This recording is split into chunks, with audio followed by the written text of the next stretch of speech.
국회 24명 의원 전원이 여순특별법이 통과될 때까지 여순 사건을 상징하는 동백꽃 배지를 폐용하기로 했습니다. 여순 10.19 72주년을 사흘 앞두고 앞으로의 과제를 알아보는 학술대회도 열렸습니다. 한센인 정착촌인 여수 도성마을의 축산 폐수 불법 배출 사태가 점입가경입니다. 일부 업자들이 마을에서 무허가 상태로 축산업을 해온 정황도 포착됐습니다. 공무원 쪽에서도 뭔가 있으니까 그렇게 바꿔준 거 아니에요. 전남도 동부지역본부의 조직과 인력을 대폭 확대해야 한다는 지적이 도의회에서 제기됐습니다. 마을 공동체를 정책적으로 부양해야 한다는 주장도 나왔습니다. 전남 동부지역 청소년들이 우주를 이해하고 체험할 수 있는 장이 마련됐습니다. 올해로 개관 10년을 맞은 고흥의 청소년 우주센터의 우주캠프 취재했습니다. 여러분 안녕하십니까? 금요일 밤 여수 MBC 뉴스데스크입니다. 여수 도성마을에서 누군가 축산 폐수를 무단으로 방류하려던 정황이 확인돼 지자체가 조사에 나섰다는 보도 지난달 전해드렸는데요. 그 과정에서 일부 업자가 마을에서 무단으로 축산업을 하는 정황이 포착됐습니다. 주민들은 해당 업자가 축산업을 하도록 여수시가 특혜를 준 것 아니냐는 의혹을 제기하고 있습니다. 강서영 기자입니다. 축산악취로 수년째 고통받는 여수 한센인 정착촌 도성마을. 누군가 오수관에 구멍을 뚫고 수돗물을 섞어 축산 폐수를 무단 방류하는 정황이 드러나 지자체가 조사에 나선 건 지난달이었습니다. 그런데 조사 과정에서 추가적으로 일부 업자가 축사가 아닌 퇴비사에서 무단으로 가축을 기르던 정황이 드러났습니다. 지금 퇴비사에다 축산업을 하고 있다 이거예요. 예, 그건 이제 법령 위반이죠. 현재서는 안 되죠. 등기부 등본상 퇴비사인 문제의 건물. 하지만 등기부 등본과 달리 건축물 대장상의 용도는 최근까지도 축산업 허가가 가능한 축사로 기재돼 있었습니다. 주민들이 이를 항의하자 여수시가 건물의 용도를 퇴비사로 복구하고 건물에서 축산을 한 업자를 뒤늦게 적발한 겁니다. 주민들은 의혹을 제기하고 있습니다. 어떻게 퇴비사했던 게 축사로 갑자기 바뀌어요? 공무원 쪽에서도 뭔가 있으니까 그렇게 바꿔준 거 아니에요. 여수시는 행정상 착오로 건축물의 용도가 잘못 기재된 것일 뿐 특혜 의도는 전혀 없었다고 밝혔습니다. 여수시 수질관리팀은 무단 축산뿐만 아니라 폐수 처리장 관리 부실 등 6건의 위반 사항을 발견해 과태료 등의 행정 조치를 내렸습니다. 또 오수관 파손과 수돗물 희석 등 무단 방류를 한 용의자의 범위를 좁히고 검찰에 사건을 의뢰했습니다. 맑은 물이 모여야 하는 저류조에는 여전히 가축 분뇨가 가득 차 있습니다. 도성마을 측은 이제 한센이는 아무도 축산업을 하지 않는다며 조사 대상이 된 폐수 처리 시설 폐쇄를 건의할 예정이라고 말했습니다. MBC 뉴스 강서영입니다. 순천시의회가 여순 사건 72주기를 앞두고 국회 특별법 제정을 촉구하고 있습니다. 순천시의회는 152명의 국회의원들이 공동 발의한 여순 사건 특별법이 현재 국회 행정안전위원회에 상정돼 있는 상태라며 하루빨리 특별법이 통과돼 희생자들의 명예가 회복돼야 한다고 밝혔습니다. 또 순천시의회 24명의 의원들은 특별법이 통과될 때까지 여순 사건을 상징하는 동백꽃 배지를 폐용하며 추모 분위기를 조성하기로 했습니다. 여순 10.19 72주년을 맞아 연구 현황과 앞으로의 과제를 알아보는 학술대회가 열렸습니다.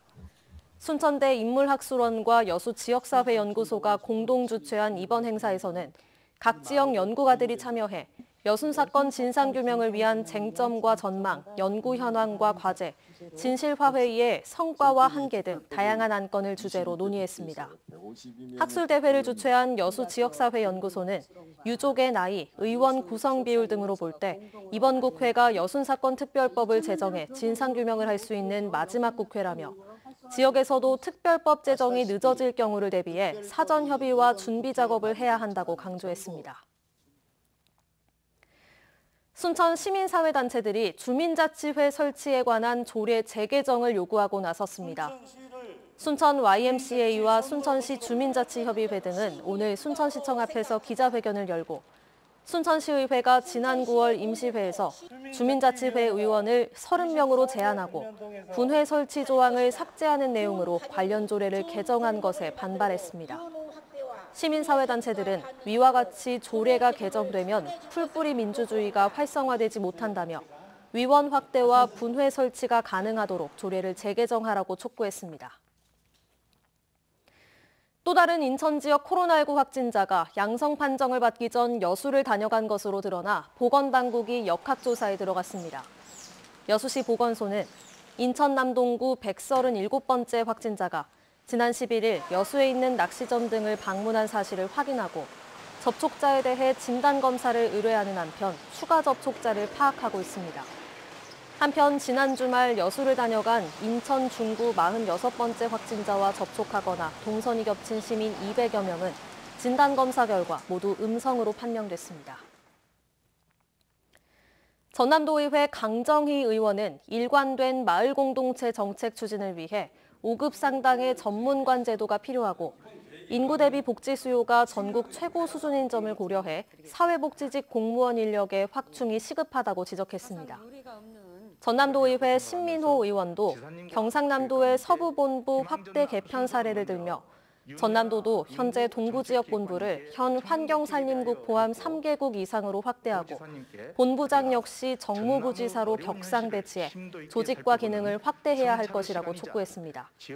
강정희 신민호 의원의 도정 질문 일부 내용 직접 들어보시겠습니다. 사상 유례가 없는 코로나 팬데믹 상황에서 온 나라가 신음하고 있을 때 우리 전라남도 공동체는 방역과 상호 돌봄 또 나눔의 정신을 통해서 전국의 모범이 되었었다고 저는 생각을 합니다. 우리 전라도 사람들의 공동체 정신과 사람 중심 또 민본의 철학이 현장에서 발휘된 성과라고 생각을 합니다. 경제 이런 부분들이 집약되어 있습니다. 이런 부분들을 활성화시킬 수 있는 그런 행정 지원 시스템들이 원스톱으로 이루어질 수 있는 그런 기반들을 만들어 주십사라는 것을 좋은 말씀 드립니다. 지역의 청소년들이 고흥에서 3박 4일간 우주인 훈련을 체험하고 천문학 박사의 강연도 들으며 우주과학을 탐구하고 있습니다. 올해로 개관 10주년을 맞은 청소년 우주센터가 체험 캠프를 개최한 겁니다. 그 현장을 김주희 기자가 취재했습니다. 고흥군 동일면 국립청소년 우주센터. 지역의 학생들이 3박 4일 동안의 일정으로 우주과학을 배울 수 있는 체험학습의 장이 열렸습니다. 학생들은 우주에서 발생할 수 있는 돌발 상황과 달 표면 중력에 적응하기 위한 우주인 훈련 장비들을 체험해 봅니다. 천문학 박사의 강연을 통해 평소 가졌던 과학적 궁금증도 해소합니다. 학생들은 캠프를 통해 우주 환경에 대해 이해의 폭을 넓히는 기회가 되고 있습니다. 평소에는 이렇게 무중력 체험이나 이렇게 달의 중력 체험을 해볼 일이 많이 없으니까 여기서만 할 수 있는 특별한 체험이니까 좀 더 색다르고 더 집중해서 할 수 있는 것 같아요. 이번 캠프는 개관 10주년을 맞은 청소년 우주센터가 공군등과 함께 지역 공헌 사업의 하나로 개최됐습니다. 특히 지역의 학생들이 우주의 아름다움을 새롭게 발견하고 미래와 진로를 설계해 나가는 데 실질적인 도움이 될 수 있을 것으로 기대됩니다. 미개척 분야에 대한 좀 진지한 고민 또 그것을 자기 삶과 연결시켜보는 그런 철학적 경험을 통해서 자기 진로와도 연결시켜보는 그런 소중한 기회가 되었으면 좋겠습니다. 센터는 이제 지역 네트워크를 키워가며 사회적 가치 실현의 폭을 넓히는 데도 공을 들이고 있습니다. 다양한 우주 체험 시설과 특성화 프로그램으로 연평균 4만 5천여 명의 체험객들이 찾고 있는 고흥 국립청소년 우주센터. 이젠 지역과 상생하는 청소년 우주 체험 교육의 거점으로 성공적으로 자리매김하고 있습니다. MBC 뉴스 김주입니다. 해외에서 입국한 내국인이 광양시에서 코로나19 확진 판정을 받았습니다. 광양시에 따르면 지난 10월 1일 폴란드에서 인천공항으로 입국한 A씨가 입국 뒤 진단검사에서 음성 판정을 받았지만 자가격리 해제 전 검사에서 양성 판정을 받아 순천의료원에서 치료를 받고 있습니다. 해당 확진자는 그동안 자택에서 자가격리 중이었으며 별다른 동선은 없는 것으로 알려졌습니다.